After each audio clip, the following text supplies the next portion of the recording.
जी अस्सलाम वालेकुम, क्या हाल है? सब लोग खैरियत से हैं। कल का दिन इमरान खान साहब के लिए, पाकिस्तान तहरीक इंसाफ के लिए कुछ अच्छा था, कुछ बुरा था।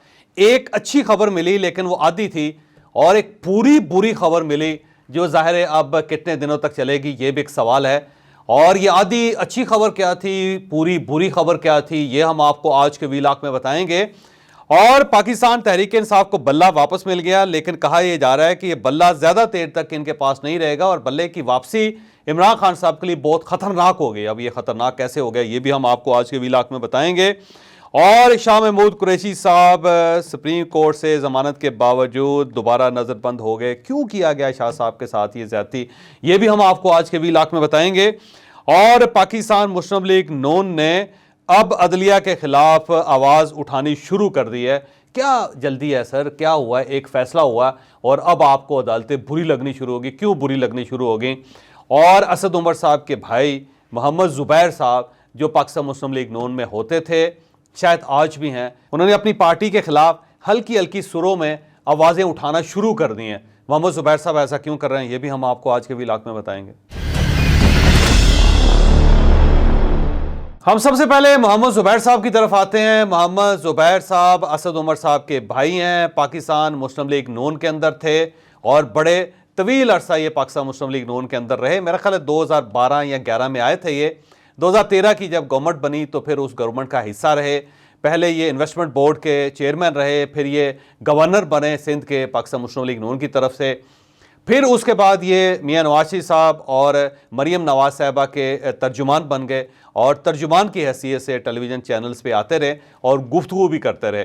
फिर इनका एक स्कैंडल आया किसी खातून के साथ और उसके बाद ज़ाहिर है बड़ा शोरो गोगो हुआ और पार्टी की तरफ से ये महसूस किया जा रहा था कि शायद पार्टी इन्हें डिसओन कर देगी, लेकिन पार्टी इसके बावजूद इन्हें कैरी करती रही और ये मरियम नवाज साहबा की तर्जुमानी करते रहे। ये बड़ी अजीब सी दिलचस्प सी बात थी कि एक साहब जिनका एक स्कैंडल आया है खातून के साथ और पूरे पाकिस्तान ने देखा है वो स्कैंडल, फिर वो अपनी जो पार्टी है उसकी एक खातून लीडर जो है उसकी तर्जुमानी कर रहे हैं, तो बड़ा अजीब सा लगता था। बहरहाल अब जब मियां नवाज शरीफ साहब वापस आए तो मोहम्मद जुबैर साहब को कोई खास लिफ्ट नहीं मिली। अब इस खास लिफ्ट ना मिलने की एक वजह है और वजह वो बड़ी दिलचस्प है कि कुछ लोगों का ये कहना है कि जनाब बाजवा साहब के बहुत करीब होते थे और उसकी वजह यह थी कि जनाब बाजवा साहब के एक कज़न है वो इनके बड़े करीब थे मोहम्मद जुबैर साहब के, और मोहम्मद जुबैर साहब उनके ज़रिए जनाब बाजवा साहब से मिलते थे और वो जनाब बाजवा साहब के साथ को डील करने की कोशिश कर रहे थे पाकिस्तान मुस्लिम लीग नून के बिहाफ पे। और फिर वो पाकिस्तान मुस्लिम लीग नून यानी मियां नवाज शरीफ साहब और उनकी जो दूसरी क़यादत है उनको कुछ पैगाम पहुँचाते थे यहाँ से वहाँ, और बाद में वो पता चला कि वो पैगाम इधर से जनरेट ही नहीं होते थे और वहाँ से जो ये को पैगाम लेकर आते थे वो जनाब बाजवा साहब को नहीं पहुँचाते थे। वो बाद में ये राज खुल गया। जब ये राज खुल गया तो फिर जब मियां नवाज शरीफ साहब वापस आए तो उन्होंने थोड़ा सा अपना डिस्टेंस कर लिया इनसे, तो इस चीज़ को ये बुरा बना के बैठे हुए हैं मोहम्मद जुबैर साहब। और अब इन्होंने टेलीविज़न चैनल्स पे जाके अपनी पार्टी के ख़िलाफ़ बातें करनी शुरू कर दी हैं।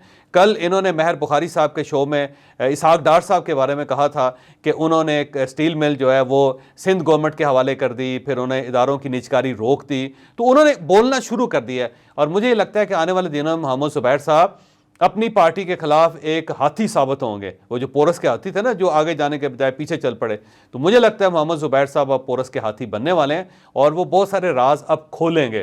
पाकिस्तान मुस्लिम लीग नून का यही अलमिया है कि जब तक लोग इनके करीब रहते हैं या इनसे फ़ायदा उठाते रहते हैं तो वो इनके साथ खुश रहते हैं, लेकिन जिस दिन चूरी मिलना बंद हो जाती है उस दिन ये नाराज़ हो जाते हैं। तो ये भी अब उन लोगों में शामिल हो रहे हैं जिनको चूरी मिलना बंद हो गई है और अब ये सच बोलना शुरू कर देंगे। अब इनका ज़मीर ताज़ा हो जाएगा, ज़मीर ज़िंदा हो जाएगा। तो अब एक ज़िंदा ज़मीर के साथ आप आने वाले दिनों में मोहम्मद जुबैर साहब को देखेंगे। अब हम उस आधी अच्छी और पूरी बुरी खबर की तरफ आते हैं। कल इमरान खान साहब को ये खुशखबरी मिली कि पेशावर हाई कोर्ट ने इनका बल्ला बहाल कर दिया, बल्कि वो बल्ला जो इलेक्शन कमीशन ने इनके हाथ से छीना था इनके हाथ में वापस कर दिया गया। गो ये एक आर्जी खबर है और आधी खबर है, क्योंकि 9 जनवरी को डेफिनेटली पेशावर हाई कोर्ट का एक डिवीजनल बेंच बैठेगा और वो फैसला करेगा कि क्या वाकई बल्ले का निशान पाकिस्तान तहरीक इंसाफ के पास रहना चाहिए या नहीं। और जो इलेक्शन कमीशन ने इनके इंट्रा पार्टी इलेक्शंस को कालादम करार दिया था वो दुरुस्त फैसला था, ये गलत फैसला था। ये फैसला ज़ाहिर 9 जनवरी के बाद होगा और उससे पहले ज़ाहिर election commission supreme court of Pakistan भी जा सकता है और इलेक्शन कमीशन किसी वक्त भी सुप्रीम कोर्ट ऑफ पाकिस्तान जाएगा और इसका भी ज़ाहिर है फिर पाकिस्तान तहरीक इंसाफ को नुकसान हो सकता है। लेकिन इसके बावजूद ये खबर एक बड़ी खबर थी और इस खबर का एक अच्छा पहलू भी है और एक बुरा पहलू भी है। अब सवाल ये है कि अच्छा पहलू क्या है और बुरा पहलू क्या है। अच्छा पहलू तो ये है कि पाकिस्तान तहरीक इंसाफ के वर्कर्स और इनके वोटर बुरी तरह डिमोरलाइज हुए थे, लेकिन ये जो सुप्रीम कोर्ट ऑफ पाकिस्तान ने इमरान खान और शाह महमूद कुरैशी साहब को जमानत दी और उसके बाद अब ये जो फैसला हुआ पेशावर हाई कोर्ट की तरफ से, इससे मोराल बुलंद हुआ है पार्टी का। वर्कर्स जो हैं उनके सीने फूलना शुरू हो गए और अब वो खुशी मनाना शुरू हो गए। उन्होंने मिठाइयाँ तकसीम करनी शुरू कर दी और अब वो घरों से बाहर निकल के एक दूसरे को मुबारकबाद भी पेश कर रहे हैं। और इसका फ़ायदा ये हुआ कि इनका वोटर जो है वो दोबारा इंटैक्ट हो गया, वो मार्केट के अंदर दोबारा वापस आ गया और ये पार्टी के लिए एक बहुत अच्छी खबर है, क्योंकि जाहिर है अगर वर्कर ही डिमोरलाइज होगा, अगर वोटर्स ही नहीं आएंगे या उनके दिल टूटे होंगे या उन्हें ये अंदेशा होगा कि अगर हम बाहर निकले तो हमें नुकसान हो सकता है, तो फिर पार्टी को जाहिर है वोट कौन देगा या पार्टी की मदद कौन करेगा। तो ये एक फ़ायदा हुआ पार्टी को इस फैसले का। लेकिन इसका एक नुकसान भी है, वो नुकसान जो है ना वो भी उसके बारे में सोचना बहुत ज़रूरी है। क्या फ़र्ज़ कर लें कि पाकिस्तान तहरीक इंसाफ को ज़ाहिर बल्ला मिल चुका है और अब इन्होंने अपने उम्मीदवारों का फ़ैसला करना, और उम्मीदवारों का फ़ैसला कैसे करना है कि 2434 इनके उम्मीदवार हैं जिनके कागजात इस वक्त जमा हुए हैं। तो अब 2434 लोगों में से इन्होंने कुछ 450 लोगों का फ़ैसला करना है। तो अब 450 लोगों का फैसला कैसे होगा? इसका मतलब ये हुआ कि तकरीबन 2000 लोग जो हैं इनको ये मुसरत करेंगे या अपनी पार्टी से निकालेंगे या जिनके दिल तोड़ेंगे। तो अब अगर इनके पास इंतखाबी निशान आ चुका है और अब इन्होंने एज ए पार्टी फैसला करना है 450 लोगों का, और जब ये 450 लोगों का फैसला करेंगे तो बाकी 2000 उम्मीदवार जो हैं वो नाराज़ हो जाएंगे और एक कन्फ्यूजन उनके अंदर भी रहेगा कि जनाब हमें तो पार्टी ने कहा था कि आप इलेक्शन लड़ेंगे और हमने कागजात जमा करवा दी, लेकिन हम पे प्रेफर किया गया फलां को।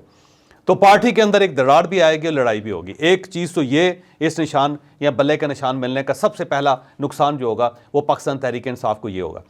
दूसरा नुकसान ये होगा कि अगर फ़र्ज़ कर लें कि आपने अपनी टीम का ऐलान कर दिया, आपने उनको बल्ले का निशान भी दे दिया, अपने उम्मीदवारों का फैसला आपका हो गया और उसके बाद सुप्रीम कोर्ट ऑफ पाकिस्तान या फिर पेशावर हाई कोर्ट अपने तफसीली फ़ैसले के अंदर या तफसीली समात के बाद तफसीली फ़ैसला जारी करके दोबारा बल्ले का निशान वापस ले लेती है इनसे, तो फिर क्या बनेगा? फिर जो आपके 450 उम्मीदवार होंगे वो साइनलेस हो जाएंगे, उनके हाथ में बल्ला नहीं होगा, तो और दूसरे उनके टिकट्स भी वापस हो जाएंगे। तो फिर आपको बहुत नुकसान पहुँचेगा। फिर एक नया कन्फ्यूजन क्रिएट होगा कि किस आदमी ने किस जगह से इलेक्शन लड़ना है और क्या वाकई उसके साथ पार्टी है या नहीं है।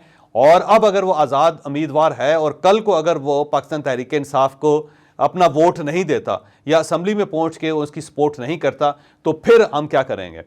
तो ये एक डबल एज फैसला है कि फ़ायदा भी है इमरान खान साहब को कि कोई मोराल अच्छा हो गया पार्टी का, और नुकसान ये है कि अगर ये दोबारा आगे चल के वापस ले लिया जाता है तो फिर पार्टी को बहुत ज़्यादा नुकसान होगा। तो एक आधी अच्छी खबर तो ये थी कि इमरान खान साहब को बल्ला वापस मिल गया, लेकिन आर्जी मिला। 9 जनवरी के बाद डिवीजनल बेंच बैठेगा और वो फैसला करेगा, और इससे पहले supreme court of Pakistan Peshawar high court के फैसले को रिजेक्ट भी कर सकती है, मुस्तरद भी कर सकती है। उसकी वजह यह है कि पंजाब हाई कोर्ट के अंदर, लाहौर हाई कोर्ट के अंदर इसी किस्म का एक फ़ैसला हुआ था, एक जज ने किया था, और सुप्रीम कोर्ट ऑफ पाकिस्तान ने फौरी तौर पर एक्शन लेके और तमाम हाई कोर्ट्स के लिए एक हदूद भी तय कर दी थी और उस केस को या उस फैसले को रिवर्स भी किया था। तो ये फैसला भी रिवर्स हो सकता है। लेकिन बहरहाल एक आर्जी रिलीफ मिला, अच्छी खबर मिली, लेकिन अच्छी खबर जो है आधी है। और एक बुरी खबर जो है, मुकम्मल तौर पे बुरी खबर जो है, वो शाह महमूद कुरैशी साहब की। शाह महमूद कुरैशी साहब की ज़मानत हो गई, सुप्रीम कोर्ट ऑफ पाकिस्तान से हुई, साइफर केस में हुई, उनके मचलके जमा हो गए, उनकी रोबकार जारी हो गई, और जब उन्हें रिहा करने का वक्त आया तो इन्हें डिप्टी कमिश्नर ने 3 MPO के तहत गिरफ्तार कर लिया और उसी जेल के अंदर इन्हें नज़रबंद कर दिया। तो वो जो शादियाने बजने लगे थे शाह महमूद कुरैशी साहब के, वो अब दोबारा एक गम में तब्दील हो गए, एक अफसोस में तब्दील हो गए, क्योंकि इन्हें 3 MPO के तहत 15 दिन के लिए नज़रबंद कर दिया गया। गो आज पाकिस्तान तहरीक इंसाफ इसके खिलाफ अपील करेगी इस्लामाबाद हाई कोर्ट में, लेकिन मेरा नहीं ख्याल कि ये जो अपील है फौरी तौर पर सुनी जा सकेगी। इसमें 3-4-5 दिन लग जाएंगे और ये 3-4-5 दिन जो है शाह महमूद कुरैशी साहब जेल में गुजारेंगे, और इस दौरान अगर इनके खिलाफ कोई और केस बन गया तो फिर दोबारा इनकी गिरफ्तारी उसमें डाल दी जाएगी और फिर ये बाहर नहीं आ सकें। जहाँ तक मेरी राय है, ये शाह महमूद कुरैशी साहब और पाकिस्तान तहरीक इंसाफ के साथ ज्यादती है, ये नहीं होना चाहिए। शाह महमूद कुरैशी साहब पार्टी के वाइस चेयरमैन है, सीजन्ड पॉलिटिशियन है और आज तक इन्होंने किसी गीली ज़मीन के ऊपर पाँव नहीं रखा। इतने समझदार आदमी है, एक भी बयान आप इनका ऐसा नहीं निकाल सकते कि जिसकी बुनियाद पे इनकी गिरफ्तारी हो सके या इनका मुहासबा हो सके। इतने समझदार आदमी हैं और ज़ाहिर पार्टी को इस वक्त लीड करना इनकी जिम्मेदारी भी है और इनकी मजबूरी भी है। तो इस वक्त एक वाइस चेयरमैन को जेल के अंदर रखना, यह पार्टी का एक चेयरमैन साबिक हो चुका है और दूसरा चेयरमैन साबिक है या नहीं है उसका फैसला नहीं हो रहा, तो उस वक्त शाह महमूद कुरैशी साहब का पार्टी के अंदर होना और वर्करों के अंदर होना ज़रूरी है। तो शाह महमूद कुरैशी साहब को इस वक्त वाकई रिलीज़ करना चाहिए था, इन्हें रिलीफ मिलना चाहिए था ताकि पार्टी इनकी इलेक्शन लड़ सके। इस तरह एक बड़ी पार्टी को इलेक्शन से बाहर रख के मेरा नहीं ख्याल कोई इलेक्शन कमीशन या फिर हमारे सरकारी इदारे को पाकिस्तान की खिदमत कर रहे हैं। तो ये बड़ी ज़्यादती है। मैं शाह महमूद कुरैशी साहब को सपोर्ट करता हूँ इस वक्त और मेरा ख्याल ये है कि उन्हें रिहा होना चाहिए क्योंकि वो पाकिस्तान की सबसे बड़ी अदालत से ज़मानत लेके वापस बाहर आए हैं। तो उनको इस तरह दोबारा कैद रखना ये ज़्यादती भी है और ये ह्यूमन राइट्स की वायलेशन भी है। तो शाह महमूद कुरैशी साहब को बाहर आना चाहिए। लेकिन कल के दिन एक मुकम्मल बुरी खबर जो थी वो ये थी कि शाह महमूद कुरैशी साहब बाहर आते आते दोबारा वापस चले गए। यहाँ पे पाकिस्तान मुस्लिम लीग नून की तरफ से भी बात करूँगा कि पाकिस्तान मुस्लिम लीग नून ने इन फैसलों को, जो एक फ़ैसला सुप्रीम कोर्ट ने जारी किया था ज़मानत का, वो और जो कल का पेशावर का हाई कोर्ट का फ़ैसला है, उसे बहुत बुरी तरह लिया है और दिल टूट गया जैसा लगता है नून लीग का। तलाल चौधरी साहब ने प्रेस कॉन्फ्रेंस की, फिर जावेद लतीफ़ साहब ने अपने बयानात दागे और अब इन दोनों ने यह कहना शुरू कर दिया है कि इमरान खान साहब आज भी लाडला है। यानी इमरान खान साहब को पाकिस्तान मुस्लिम लीग नून नहीं चाहती कि किसी जगह पे ज़मानत भी मिले या इनके लिए कोई अच्छी हवाई चले या इनके बाथरूम के अंदर को पंखा ही लग जाए, वो इस चीज़ को भी कबूल करने के लिए तैयार नहीं है। जो मेरा ख्याल है पाकिस्तान मुस्लिम लीग नून की इनसिक्योरिटी है, क्योंकि नून लीग ये जानती है कि अगर इमरान खान साहब बाहर आ गए तो फिर नून लीग की गवर्नमेंट बननी इतनी आसान नहीं होगा, बल्कि नून लीग के लिए शायद इलेक्शन भी इतना आसान नहीं होगा। तो एक सफ़े मातम पाकिस्तान मुस्लिम लीग नून की सफ़ों में इस वक्त बीत चुकी है और उसकी वजह यह है कि उनको महसूस हो रहा है कि इमरान खान साहब को रिलीफ दी जा रही है और अब अगर उन्हें रिलीफ मिल गई तो ज़ाहिर पाकिस्तान मुस्लिम लीग नून को नुकसान होगा। लेकिन इसका एक फ़ायदा ज़रूर हुआ है कि उसके बाद मियां नवाज शरीफ साहब ने ये नहीं पूछा कि जी मेरा 2017 में क्या कसूर था, मेरा 2018 में क्या कसूर था, मुझे क्यों निकाला गया, इमरान खान को क्यों लाया गया, मुल्क का उन्होंने बेड़ा गर्क क्यों किया गया और जो जिम्मेदार है उनसे पूछना चाहिए। तो इसके बाद मियां नवाज शरीफ साहब ने किसी से पूछने की गलती नहीं की। तो ये एक फ़ायदा पाकिस्तान मुस्लिम लीग नून को हुआ है और शायद पूरे पाकिस्तान को भी हुआ है। लेकिन बहरहाल नून लीग इमरान खान साहब को जो रिलीफ मिल रही है उससे शेकी ज़रूर हुई है।